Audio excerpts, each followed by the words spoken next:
Lewis Hamilton has just triggered a wave of shock through Ferrari after finishing a brutal 18th in Qatar sprint qualifying, and the new evidence from inside the team shows his situation is far more serious than anyone expected.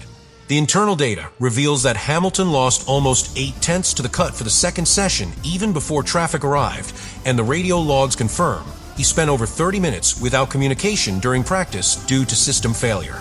Even more alarming is the discovery that Hamilton was running a higher downforce setup than Charles Leclerc, which destroyed his straight-line speed and made the Ferrari collapse in the high-speed corners where Lusail demands absolute confidence.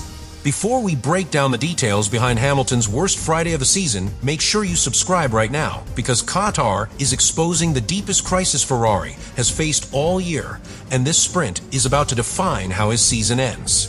The first day in Qatar revealed an alarming picture for Lewis Hamilton, as the Ferrari SF25 exposed every one of its structural weaknesses around the fast-flowing layout of Lusail.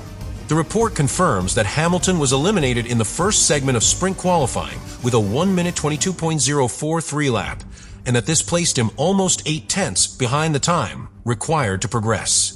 Ferrari described the result as a return to reality after a deceptively positive start to the day during the early practice session. Hamilton's elimination came with a combination of technical limitations and pure lack of pace. His chosen setup featured a higher rear wing compared to Leclerc, which increased stability but cost crucial top speed on a circuit defined by fast direction changes and long acceleration phases. This configuration left Hamilton vulnerable in both high-speed corners and straights, meaning that even a perfect lap would not have carried him through. His demeanor after the run reflected resignation rather than frustration, which is consistent with his recent comments about experiencing the most difficult season of his career. The sprint qualifying lap itself was compromised by a wave of traffic in the final sector. The report states that Hamilton found Charles Leclerc ahead, who was in turn being slowed by Max Verstappen. This chain reaction destroyed Hamilton's tire preparation and reduced his ability to attack the final portion of the lap. While the traffic contributed to the defeat, the internal data makes clear that the car lacked the pace required to advance even with perfect track conditions. He explained to the team that the car simply would not go faster, confirming the deeper issues at play. Free practice one added another layer to the story. Leclerc set promising times that created an illusion of competitiveness, while Hamilton struggled with major communication issues. A radio failure kept him isolated from his engineers for more than 30 minutes, limiting feedback about setup balance and tire behavior. The report also indicates that Hamilton suffered from steering assistance problems during the high-load corners, which is particularly damaging on a circuit that requires precise rotation and absolute stability across long arcs. The technical limitations of the SF25 have grown more visible in Qatar. Ferrari halted development months ago to shift all resources toward the 2026 regulations, leaving the current package stagnant while rivals continued refining their designs. The report highlights the chronic front-limited behavior of the Ferrari, which creates persistent understeer through the fast corners that define Lusail. This weakness prevents the drivers from leaning on the front end and forces them into conservative lines that limit speed and confidence. The circumstances around tire management further complicate Hamilton's weekend. With the rule limiting each tire set to 25 laps for the main race, Ferrari must approach the weekend with strict discipline. The combination of a difficult starting position, unstable balance, and mandatory multiple stops leaves Hamilton with almost no strategic flexibility. The report concludes that his realistic goal for the sprint is to gather data rather than score points, and that even reaching the top 10 on Sunday would already be an exceptional achievement given the limitations of the package.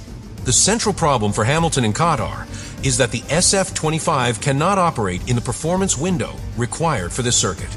The long high-speed corners place heavy load on the front tires, and the Ferrari's chronic understeer prevents Hamilton from committing at the level needed to compete. The internal analysis indicates that Hamilton struggled to generate adequate rotation in the medium and fast sections, which resulted in consistent time loss regardless of driving style. A second structural issue arises from the downforce configuration. Hamilton chose a higher load rear wing to stabilize the car, yet this decision forced the Ferrari into a narrow performance zone with limited top speed. While the added stability helped in theory, it did not solve the underlying front grip problem. On a track where straight-line performance and aerodynamic efficiency define lap time, this configuration left Hamilton exposed and unable to equal the pace of midfield competitors. The radio failure in free practice 1 created the most damaging disruption of the day. Without communication, Hamilton could not feed information about balance issues, tire temperature evolution, or corner entry behavior to the engineers.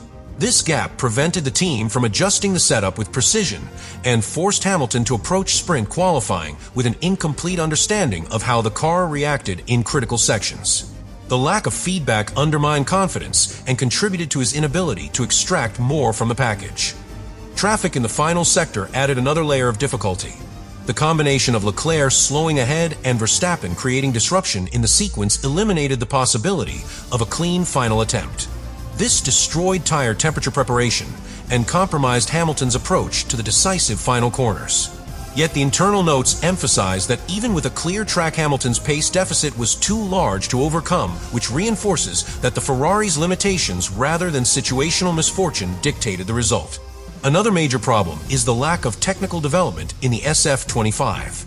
As Ferrari redirected all resources to the 2026 regulations, the current car has remained stagnant while rivals found incremental gains. The weaknesses that defined the Ferrari in earlier rounds have now intensified, and Qatar exposes them fully.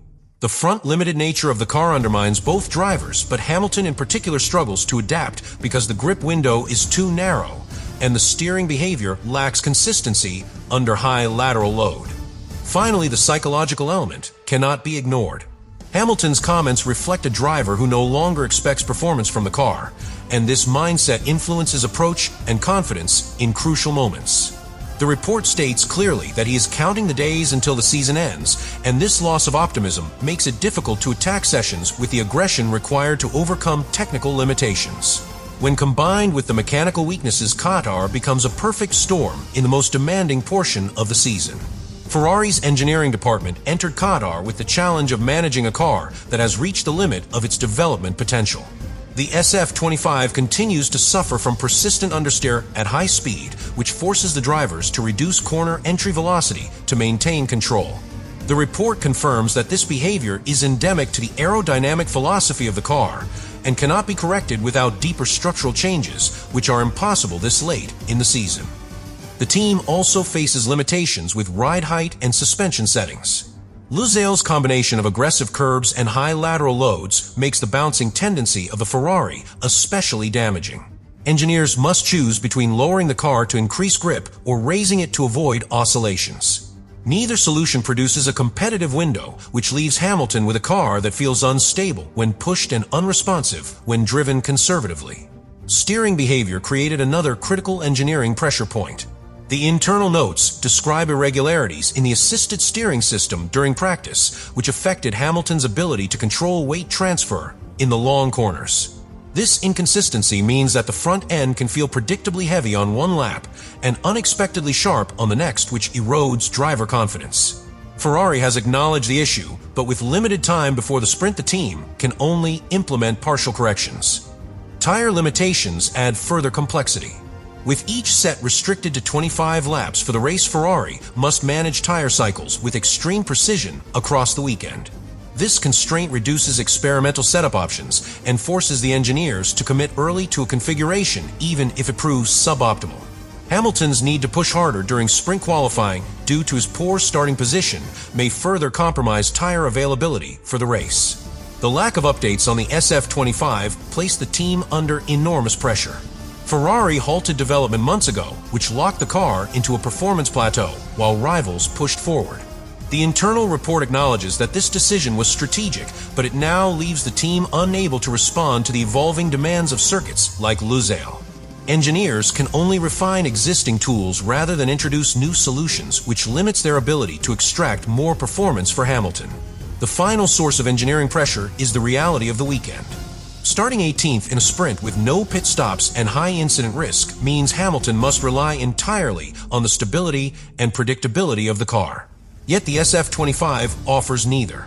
The report concludes that Hamilton's best course of action is to focus on gathering data for Sunday rather than chasing points, which underlines how far the team has fallen from competitive contention.